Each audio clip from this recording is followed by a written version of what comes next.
Cool, excellent. Well, good evening, everybody. Good afternoon, good evening, and welcome and thank you for joining us to this evening's Building Safety Bill webinar. My name's Joss Branley and I'm the Vice Chair for the Cibse West Midlands Region Committee who have organised today's event. We're very pleased that Adam from Hydrock has agreed to deliver today's session. Adam is the Fire Engineering Technical Director for Hydrock and operates out of the West Midlands region in the Birmingham City Centre office. If you have anything that you'd like to share with your fellow engineers and technicians, please get in touch with any of the committee members or via emails at papers@cibsewm.org. Or if you have something you'd like to know more about, please also get in contact. Please also get in touch via committee@cibsewm.org if you'd like to get involved with the committee or the region further. It's a great way to expand your knowledge and makes a real difference to the industry. I'd like to request that you turn off your microphones, mute yourselves, and turn off your video cameras as well, please, so that we can concentrate on the presentation. Any comments or any feedback, if you wouldn't mind providing that via the comments section. If there's time at the end, then we'll review those and hopefully get some pressing questions and answers for you. The presentation will be available via the website cibsewm.org on the past presentations page shortly after the presentation is finished this evening or maybe tomorrow morning. But for now, I'll just like to thank Adam for joining us and presenting this evening and hand you over to him for the presentation. That's great. Thanks for that, Joss. Thanks for the intro, and thanks for coming, everyone. Turning up on an evening after work, so appreciate that. As Joss says, we will be talking about the Building Safety Bill this evening, and just to give you a bit of an overview of what we'll be looking at, I'll give you a brief introduction to Hydrock and what we do in the fire engineering team at Hydrock. We'll then focus mainly on the Building Safety Bill timeline of events that occurred, resulting in its action following the Grenfell Tower fire. We'll also look at the regulator, the impact on construction and building control, as well as safety cases for existing buildings. So Hydrock at a glance, we're a multidisciplinary engineering consultancy who want to be a force for good. So we take our environmental, social and corporate governance very seriously, and that you can see that with some of our specialist groups kind of all geared towards things that we believe should be right in the world. We've been 7 consecutive years in the best companies to work for, in the top 100, and as of this week that's ticked over into 8 consecutive years now, which we're obviously very proud of. Some of the services we offer at Hydrock, so like I said earlier, we have a full range of multi-dis offering, but probably the ones that are going to be most relevant to yourselves at Cibse are our Building Performance Engineering division, BPE. It's our version of M&E building services, basically. Sustainable, smart energy and sustainability, utilities, air quality, acoustics, and of course not forgetting fire engineering, which is where I sit. So we're based out of all those offices that you can see on the screen there, right throughout the UK. And I sit in our Birmingham office and look after our Midlands team and division. So the Fire Safety Division specifically was founded in 2017, and we now have almost or around about 70 fire safety professionals working in throughout the UK. This photo on screen was taken back in August, and if you can spot me, that's me in the bright red jacket there. Don't know what I was thinking there, but there we go. Out of Birmingham, we've got a team of 7 fire engineers in our Snow Hill office, so we can help the Cibse West Midlands branch with whatever you need, really. Queries, I'm happy for you to contact me if there's anything you want to discuss. Hopefully we're not too far from yourselves. So by an introduction then, let's go on to the big Building Safety Bill. So the aim today is just to highlight the most important and significant developments in the bill and how this might influence the construction industry.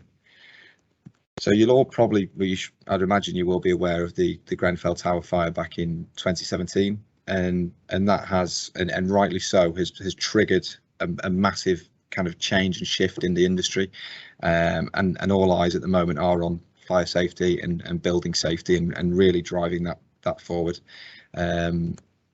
So a lot has happened in the last few years. As you can see on the slide now, there's a kind of a history of events there, starting with I'll just get my laser up so I can highlight. So starting with Grenfell back on the 14th of June in 2017, but even earlier than that, really, there was the Lacanel house fire almost 10 years earlier. Similar sort of situation where there was a fire within a residential building. This one was slightly different in that it happened during the day. So there was still a loss of life there, but thankfully it wasn't as great as the loss of life at Grenfell. And there was lots of warning signs there. There was kind of a mini inquiry done. There was recommendations on the back of the Lacanel house fire that should have been implemented that weren't implemented, and if they were, fatalities could have been averted. But it looks like this time round that lessons are being learned. Absolutely. So all these obviously the fires here that you can see are events that have happened within residential buildings. The green notepads are advice notes that have been issued by the government as kind of subsequent updates as more has come to light about the event itself. And as you can see, there's been a lot of updates in terms of advice notes from the government. They consolidated them into one advice note in 2020 to kind of supersede all the previous notes and say this is where we stand at the moment. And then last month they withdrew that advice note. So throughout the process, the government has given us varying advice, we'll say. It's been quite difficult to navigate as fire safety professionals. So for those outside of the industry and kind of residents looking on, it can be very confusing.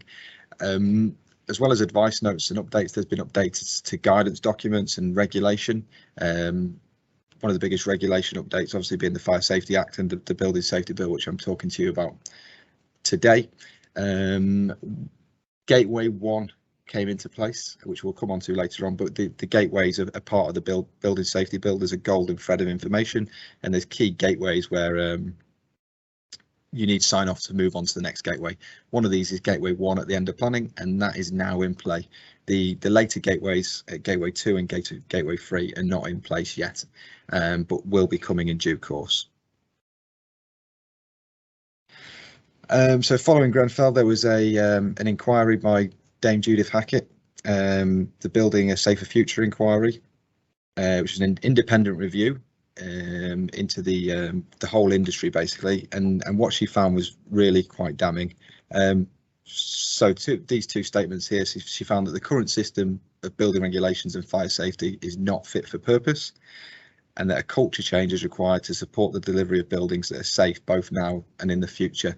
So it's very damning really, and it just shows that there was change needed, and hopefully we are getting that now through this legislation, these bills that are being put in place, and any secondary legislation that will follow that.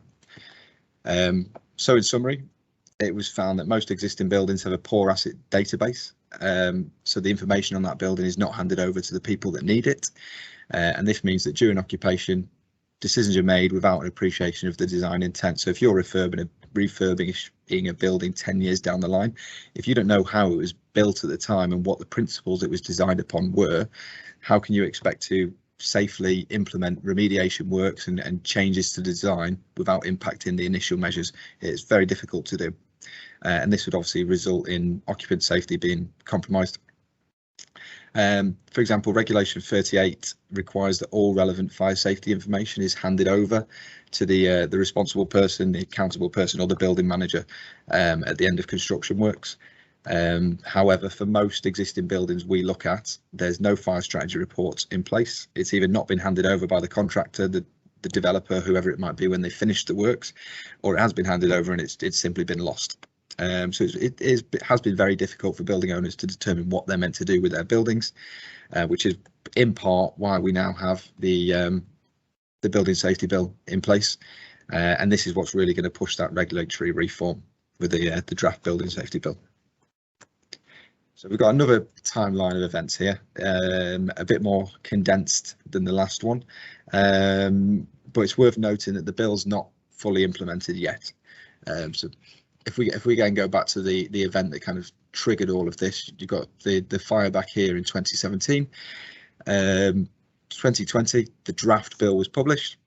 It was then scrutinised in Parliament. It was revised in 21.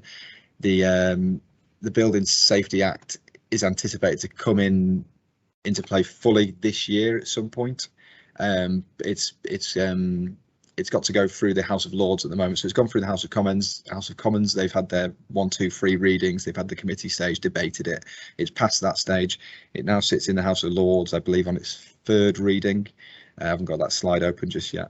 And once it's gone through all that, it'll go to royal assent before it becomes into play and essentially becomes law. So just on the proposed building safety bill, the building safety bill is a short title. The long title is a bill to make provision about the safety of people in or about buildings and the standard of buildings, to amend the Architects Act 1997 and to amend provision about complaints made to a housing ombudsman, which is a long way of saying the bill's basically going to incorporate safety requirements for both current building stock and new buildings. Part of it is there's going to be a new, more stringent requirements on the built environment. There's going to be introduction of a new building safety regulator, and we're going to look at some of these headings today or this evening, which will be the building safety regulator, the building control system reform, with Dame Judith Hackett saying essentially that the system itself was broken. We'll look at these high risk buildings and which buildings this applies to, and look at some other provisions as well. The building safety regulator that's mentioned there, this is going to be a completely new role, and this is going to be made up of building control as we know it now, but with combining that with the health and safety executive, who's going to have oversight really of all things fire safety, health and safety related within building design. And it's going to apologies. So yeah, just a quick timeline of events again. So the latest version of the bill was published just a few weeks ago or last month in the 20th of January. It's at committee stage in the House of Lords, expected to receive royal assent at some point this year, and the first round of provisions are expected 6 to 12 months after that royal assent, with the bulk of the provisions hopefully in place within 18 months. The only exception to this is Gateway 1, which is in play at the moment and came into force at the 1st of August last year. And this is Gateway 1, which requires planning statements or fire statements for planning for high-rise residential buildings. And this is just to ensure that key items in fire safety are considered right from the outset. It's a lot easier to make changes in the design at the early stages, rather than fire safety being kind of shoehorned into a completed design at REBA Stage 3, REBA Stage 4, which is what we did actually see a good few years ago. We weren't getting engaged until the later stages, where it's quite hard for us to make changes when things have already progressed on a set design. So this kind of summarises the bill's passage and where it is at the moment. So as I said, on the left hand side, you've got all the stages ticked off in the House of Commons. So the first reading, second reading, committee stage, report and third reading. We're not quite that far through the House of Lords just yet, but we have done two rounds of readings, and it's now out for committee stage, and hopefully the remaining stages will be completed shortly. So the bill and the legislation does not apply to all buildings. It's only to high risk buildings, and specifically high risk residential buildings. So that's buildings that are 80 metres or more in height typically, and buildings that contain 2 or more dwellings. So a block of flats, essentially student accommodation. It wouldn't apply to, say, a house. Unlikely that you'd have a house over 18 metres tall, but if it's a single family dwelling, it wouldn't apply there. It needs to be 2 dwellings and more than 18 metres. It does actually exclude institutions and temporary accommodation, such as hotels, but care homes and hospitals will be included. So now we'll look at the building safety regulator and some of the committees. And as I said before, this building safety regulator is going to be created as a new role to enforce these requirements. So some of the key things to look out for in this more stringent regulatory regime are duty holders. There's various titles. You've got duty holders, accountable person that we'll be looking at, golden thread, safety cases, building registration certificates, and a very key part down at the bottom there is residents as well. So for the most part, historically, residents have probably not been ignored, or maybe they have been ignored. They've not been listened to properly, which will come on to the next slide. I'm jumping ahead of myself a bit here. But the building safety regulator itself is going to be housed in the HSE. and as you can see on the left hand side here, the key things are the building safety regulator to enforce this new stringent regulatory regime, assist and encourage competence. The Hackett report found that competence was not always there, so it's going to be making sure that the people that are doing the work or the design work are competent, making these assessments are competent, and it's going to be, the responsibility will fall on whoever it is, say principal designer, principal contractor, even the client. They will have to ensure the people that they employ are competent. So they won't just have to take the word of it of someone, they'll have to prove that they are competent to do that work. And it's just generally to do with oversight of the whole system and building safety. As I was just saying previously about the residents, we've heard during the Grenfell inquiry that residents' concerns over the recladding were not heard or were not listened to.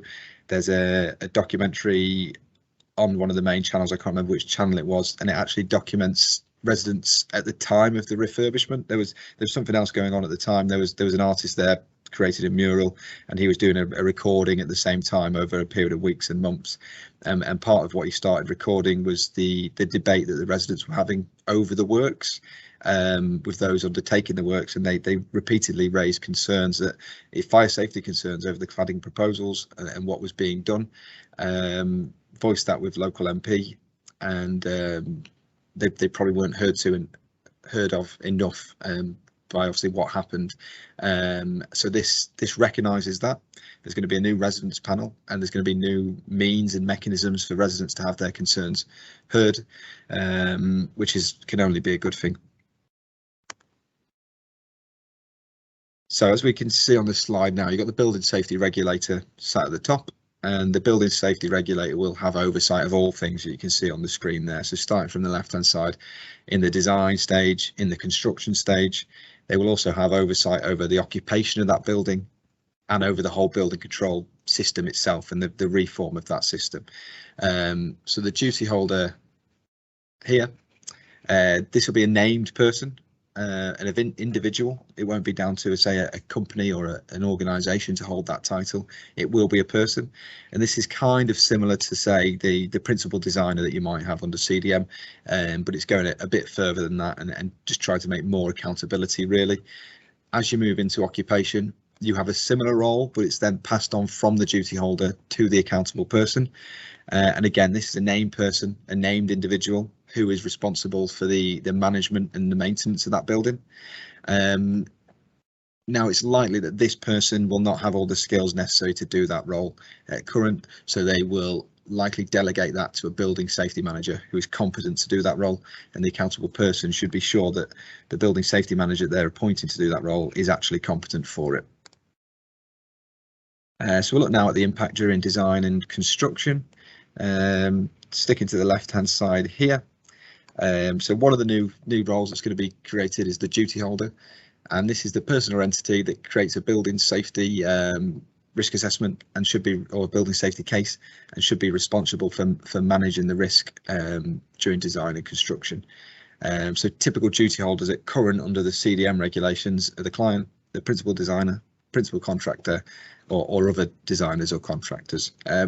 So some of the legislation is building on what we already have in place already and just making it a bit more stringent. In terms of industry competence, the key elements of the bill was competence, and that's a big element of Dame Judith Hackett's report about competence.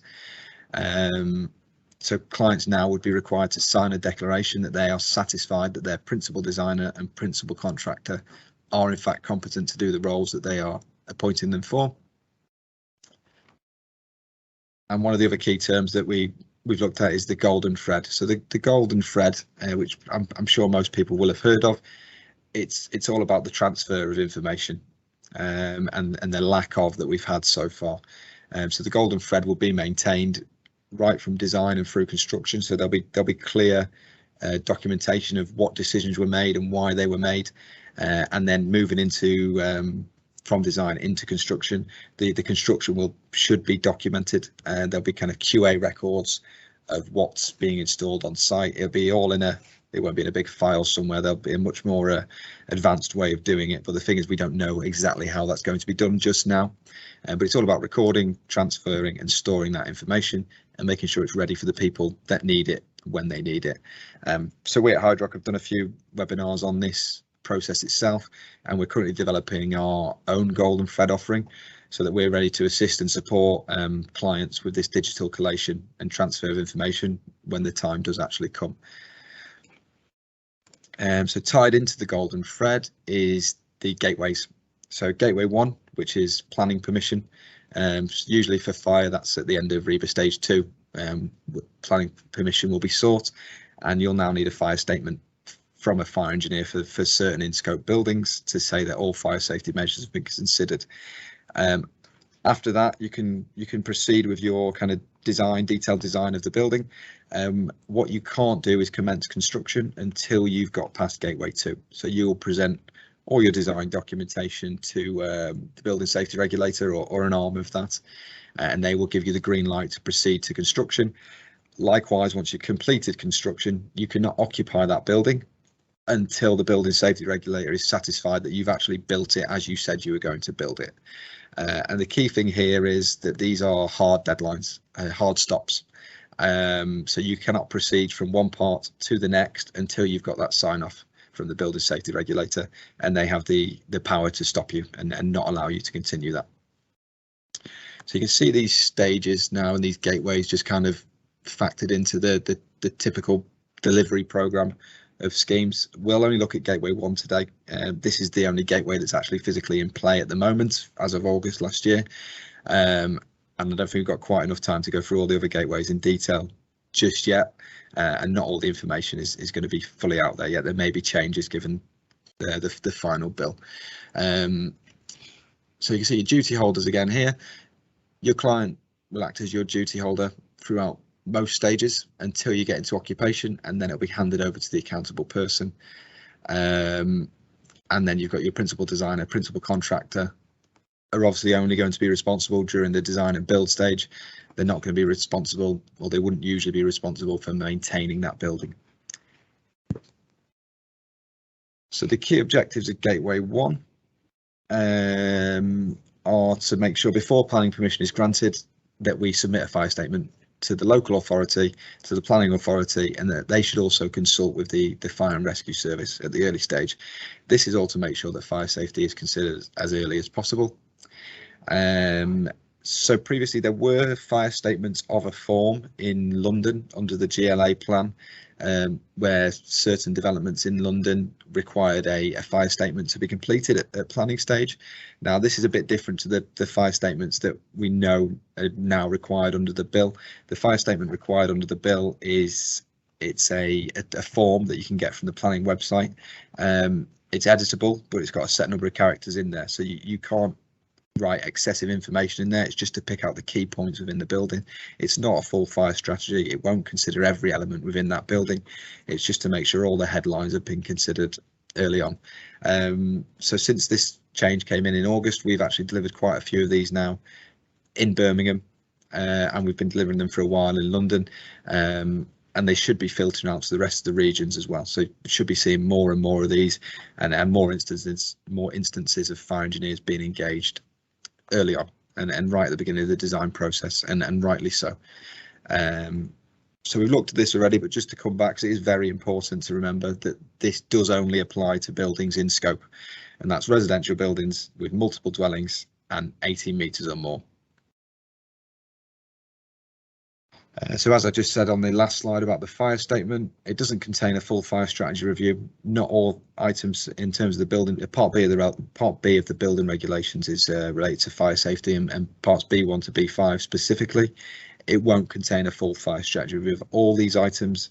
It's a fixed format to achieve consistency, make it easier to sign off for the next gateway, and make it easier to interpret. So not one consultant is doing it in 2 pages and another consultant is doing it in 50 pages. It's in this set format, so there should be consistency across the board. And not anyone can not just anyone can complete these fire statements. It needs to be someone that's competent. Again, going back to competency, which is kind of drilled in throughout this presentation, throughout the Hackett report, and then throughout the bill. It's all about competency. Potential issues we have with competency is there's only actually about 300 or so chartered fire engineers in the UK.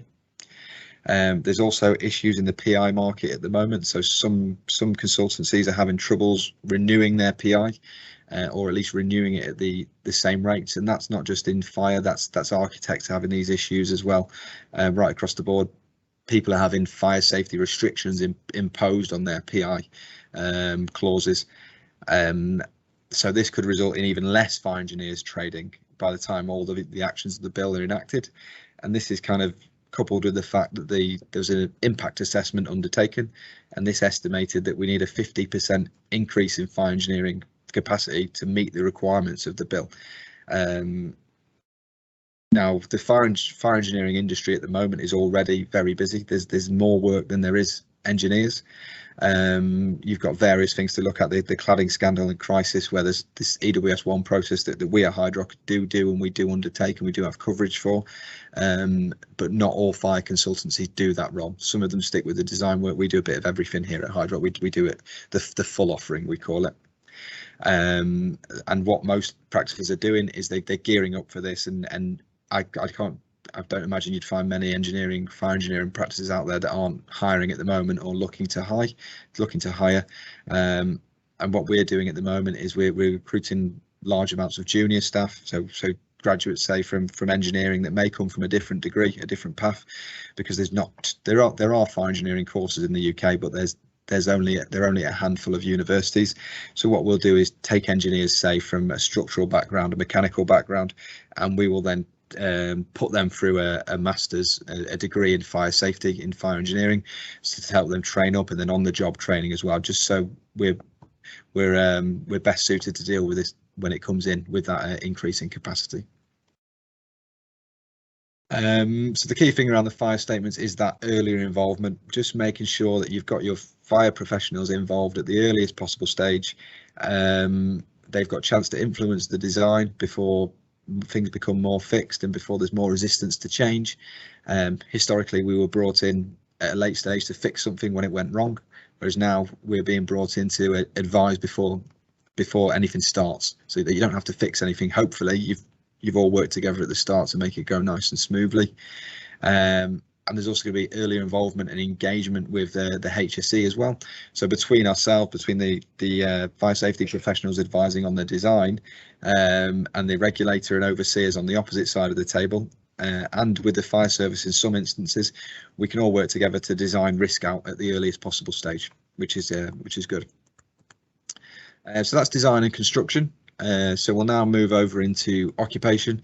So we've done our planning stage, we've got Gateway 1 approval, we've done all of our design stage, we've got Gateway 2 approval, we've constructed the building, we've got Gateway 3 approval, and now we're into occupation, or we're trying to get at occupation at Gateway 3. So at this point, all relevant information should be passed on to the accountable person from the duty holder, and we'll just revisit some of these roles again now. So the duty holder on this side, responsible during design and construction. Now we're going to occupation, so people are actually going to start living in that building now. It now falls onto the accountable person. And this person is the individual responsible for maintaining safety within the building. They'll likely appoint a competent person to manage this for them, such as the building safety manager, and make sure the information about the building is maintained and updated. So it's no good the duty holder handing over this nice pack of information at handover, and then it just sitting there in a drawer, in a cupboard, or on the cloud somewhere, and not being used ever again. That information should be used to allow you to update fire risk assessments, update building safety cases and things like that. It should be an evolving document or an evolving suite of documents that keeps a track of that building throughout its life. So we also have the accountable person that we've touched on already. So this is a person who holds a legal estate in possession in any part of the common parts. As a person who is under a relevant repairing obligation in relation to any part of the common parts. It's all quite wordy, this bit. So I'll go on to the responsibilities. The key responsibilities are to appoint the building safety manager, ensure there's that resident engagement, which we talked about, which is so key in making sure that people know how their buildings are managed, they feel comfortable in their buildings. There's also there's a fire safety bill as well that came in the back of Grenfell, which we won't talk about today in any detail because it's almost a separate presentation in itself. But the fire safety bill had the purpose of ensuring that residents felt safe in their homes, so they know that the fire risk assessment was undertaken on a regular basis, items were enacted, and that residents are engaged on these process. So the accountable person will also be responsible for the safety case, which we'll talk about in a moment, and they'll be responsible for managing that and retaining it, and throughout the life, whenever there's a significant change in that building, the safety case will need to be revisited again. And in summary, they should be responsible for making sure there's not a major incident in that building and maintaining the building's insurance. So the accountable person, as we said, will delegate to the building safety manager, who's basically going to do all of the above that we just discussed, but it'll just be passed on to the building safety manager, who should be competent for doing that role. So you'll be required to register with the building safety regulator after completion, and you'll get a building assurance certification or certificate before occupation. And this can also apply to existing buildings that are already occupied. So there is going to be, this isn't all just for new buildings and going forward. There is going to be a big case to retrospectively look at existing building stock and make sure it's safe. And as we talked about, the not crisis but potential understaffing in the industry at the moment, when you imagine that we're going to have to do all these new things for planning, design and construction, and then to get occupation ready for just new buildings alone, but we're also then going to have to look at our existing stock that we've got in terms of existing high-rise residential buildings. It's almost an endless task.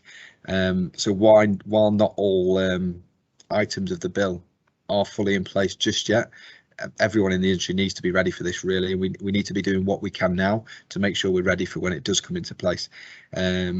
Luckily, a lot of our clients are kind of some of the big housing associations, big housing providers. They are getting ahead of the curve. So while we don't know the exact requirements at the moment of some of these items, they're already assessing their existing building stock. They're getting retrospective fire strategies developed. They're doing internal compartmentation surveys, and they're remediating their buildings where they think they might be unsafe. Just getting ahead of that, really. And key to everything, as we've said, is residents' voices, making sure they're engaged, and now this will be a requirement.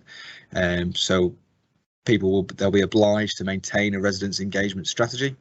Residents will be actively encouraged to participate in decisions about safety risk. There'll be a complaints procedure as well. So as we looked at the start, Dame Judith Hackett said the building control the approvals process wasn't functioning as it should do. So there's going to be large building control reform. So the building safety regulator will deliver a major set of functions to drive up the competency of the building control profession, and this will include establishing and maintaining a register of building inspectors. So this will be individuals rather than just companies, but also building control approvers as organisations or individual. And this is all of a means of monitoring the quality of building control professionals and increasing accountability across the sector. So big drive here on competency, but also accountability and making sure someone's responsible for these items, and people know that they are responsible, so they get the attention that they deserve. As well as the building regulator, we're not going to go into this in any detail, but there's also going to be a products regulator. So we saw there was potential kind of doctoring of tests with insulation systems, where fire retardants may have been added to some systems when they were tested, and false certificates have been given on the back of that. So this products regulator will have a role there in making sure that products are suitable and appropriate for use, have the suitable and adequate testing in place. And we'll now look at this safety case. So we've got some notes from the Building Safety Bill, which defines a safety case report as a structured argument supported by a body of evidence that provides a compelling, comprehensible, evidence and valid case as to how the accountable person is proactively managing fire and structural risks in order to prevent a major incident and limit the consequences to people in and around the building. So it's all about making sure that building is safe. You're confident that it's safe. You've reviewed it. You've not just walked around the building for an hour and said, yeah, it looks fine to me. You've really gone into the structure and the nuts and bolts, and you've got professionals involved to assess your buildings for you. And it's not just on fire safety. It also breaches on structure as well, and it's all aspects of building safety. So we've not got a firm timetable as of yet. The government has published an outlined transitional plan to support the industry in preparations, and like we said, some of our clients, some providers already are getting ahead of the game on this and implementing safety cases already. Now they're probably not safety cases, as we'll see once the legislation comes into full force, but they're a start at least. We don't know exactly what form the safety case will take, and safety cases are not alien to the fire safety industry, because they do come into certain industries, but they're mainly reserved for high hazard industries such as oil and gas, or maybe in aviation. So we can learn from areas like that and make sure lessons learned, and that we implement the relevant factors to the built environment.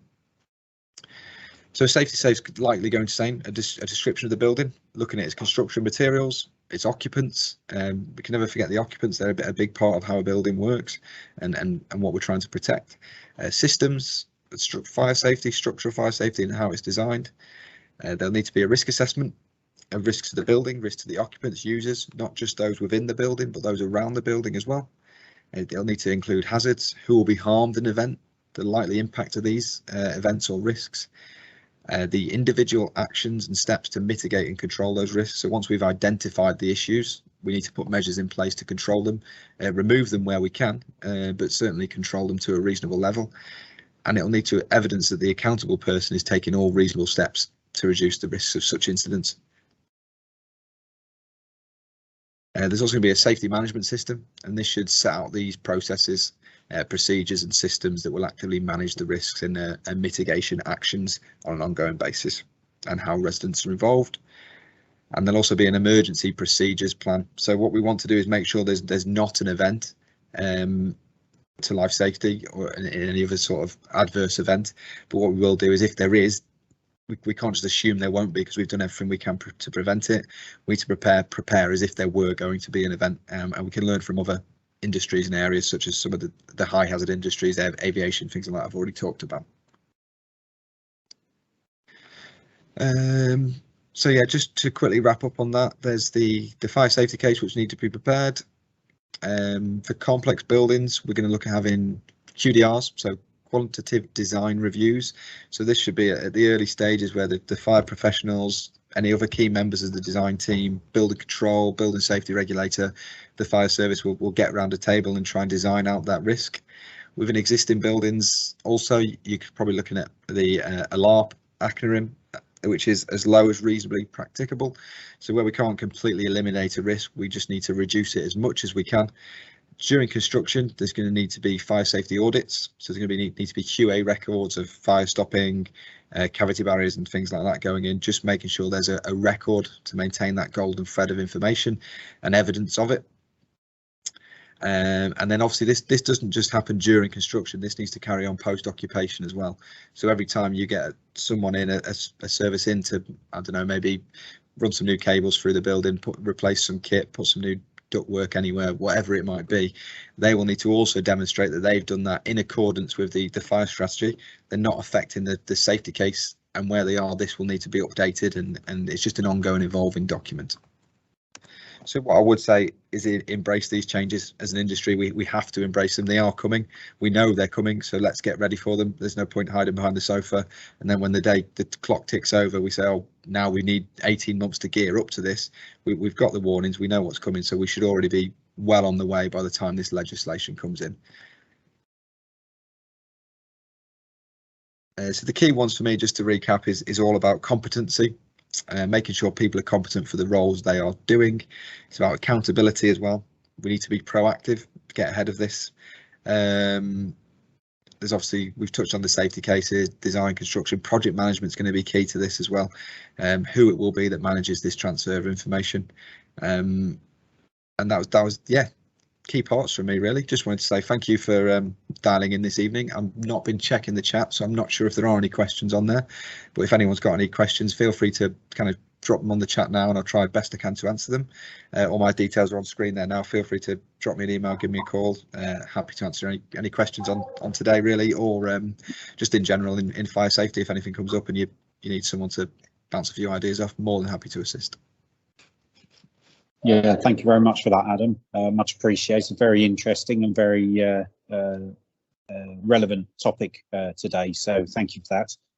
One of the questions from this morning's session, which we didn't manage to get to, which may be of interest to those attending this evening, was, do you know if the terminology in the Regulatory Reform Fire Safety Order 2005 will change from responsible person to accountable person? It's a very good point actually, because at the moment, yeah, we do refer to the person that's in charge of managing that building as the responsible person. They're the one that should be aware of their duties and carrying them out, and it kind of all rests on them.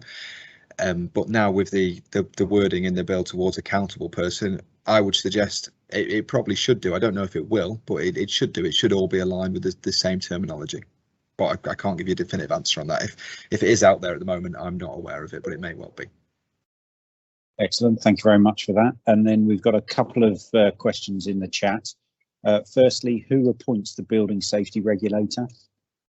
Yeah, another good question. I'm not sure if this has been fully ironed out yet, because obviously the bill is still going through its reading in the House of Lords. However, it appears that the building safety regulator needs to largely be independent of most things, whereas at the moment you can go to a approved inspector, and you might have a approved inspector you've used on schemes before, you know how each of it work, and you will go to them. I'm not sure if that will still be permitted on these high-rise residential buildings, or whether it may go via the building safety regulator and they will appoint to you a local building control authority in that area. So it may go more that way, rather than you can pick and choose on these buildings. You may be given what's available in your area, or where there's not availability in your area or competency, they may give you another local authority to deal with that. Yeah, that discussion, that whole piece about competency is a very interesting one, and I know the HSE definition includes experience and opportunity, so people have to have the capacity to be able to be deemed competent. I think there's 4 or 5 criteria. Another question in the chat was, would mixed-use resi developments that meet the height requirements be classified as HRRBs? Yeah, very good question. Just before I go on to that one, I'll just touch on to your last point, Joss. Yeah, I think I picked up on it this morning during the presentation, but I must have glossed over it today this evening during the slides. So in terms of the fire statements and competency, you have to be a chartered engineer and registered through the IFE to complete those statements, but that's not enough. You can't just be a chartered fire engineer. You could be chartered in a different area, a different sector. You're not familiar with high-rise buildings and the built environment. In those cases, you need to demonstrate that you've also had sufficient experience in that field to be able to do it as well. So it's a case of being a chartered engineer and also having the experience, which is exactly what you said. So to come back to that question just now, is about mixed-use buildings and height requirements, and if they would be classed as high-rise residential buildings. In terms of the mixed usageness and how far we go, so say for example you've got a cinema, a gym that occupy the first 3 floors, and then you've only got 3 floors of flats above that.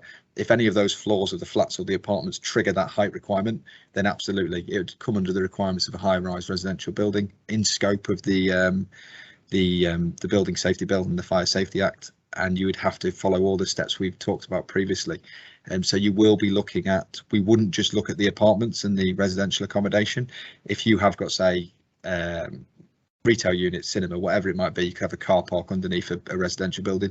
You need to consider how that interacts with your building and if there are any risks present there. So yeah, we can't just consider the residential elements in isolation. It does consider all elements of that development or building. Excellent. And what about hotels? So hotels are exempt at the moment. So hotels have always come under a bit of a strange one, even before the Building Safety Bill. So for example, previously the threshold height for sprinklers has now been reduced to 11 metres for apartments, but previously it was set at 30 metres for all types of buildings. Now hotels were exempt from that, so you didn't actually have to sprinkler a hotel that was over 30 metres tall, but previously you did for any other building. So hotels have seemed to always slip through. Now the thing with hotels is a lot of times the providers will have their own brand standards, and they will a lot of the time be more stringent than the actual guidance to the building regulations. So a lot of hotel providers will provide non-combustible external walls in instances where they might not need to. They'll provide sprinklers in a lot of cases as well. So yeah, they are exempt at the moment. Excellent, lovely, thank you for that. Do you see all fire strategies and documents going the way of statements, i.e. standardised formats for all consultants across the industry? I'm not sure if you could go that way with fire engineering, because it is very subjective in nature in some areas. So the statements at planning, which are standardised, and that's a bit easier to do because you're not going really drilling down into the nuts and bolts of it. I know in some countries around the world they do adopt that approach where it's kind of a standard layout, and you go through each section of it won't be B1 to B5 of the building regs, but the equivalent over there, and you go through it in a systematic approach, and you almost have to follow a template for it. But I don't know, but I don't see it at the moment going that way within the industry here. Okay, interesting. Thanks for that.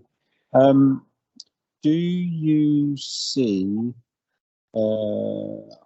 one of the people attending is under the impression that the accountable person has the power to say yes or no, decision maker, and that the responsible person ensures that the task is implemented. Is that correct? I think that's broadly correct. So the accountable person is ultimately the responsible. You get confused with terminology now. The accountable person, it does rest with them. They can hold it to themselves, and they can say, yes, this is what we're going to do. But if they haven't got that competency, then they will pass it down onto, say, the building safety manager. This question, actually, now I think about it, might be more to do with the responsible person under the RRO at the moment and the new accountable person, because we're talking about responsible persons and accountable persons. But at the moment, off the top of my head, honestly, I couldn't give what I would believe to be a correct answer on that at the moment. I'd probably have to do some digging into that one. And is the AP a new role? I believe so, because we always refer to responsible person before. I'm not sure if under the CDM regulations if there is a accountable person under there. But I believe it's a new role. Okay, just to manage everybody's expectations, last question for now. Any other questions, please feel free to share them or email us or add them direct. We'll be more than happy, but just to draw this evening to a close. In some cases, height may not be a factor in terms of a building being higher risk, complicated layout and evacuation conditions. Are these included, lower buildings? So generally it's related to the building height. However, the GLA in London, as I said before, they've been looking at fire statements, not in the form that we're seeing them now with this planning portal form for a fire statement, but you have had to produce fire statement reports in the early stages, and they also do consider other types of complex buildings, not just your high-rise residential. It's just, where do you draw the line between what is a complex building and what's not? It's up to someone to then interpret, whether that would be your planning department who would determine that. I don't know if they'd be necessarily quite qualified to do that. Maybe a building safety regulator or someone that's sat in that instance could say this is a complex building and needs to be considered. The height trigger, there's been a lot of debate over the height trigger in terms of guidance and how can you consider a 17.9 metre tall building any different to an 18 metre building. But these trigger heights are there, and at the moment the trigger heights are probably the simplest way of defining different types of building and different risk.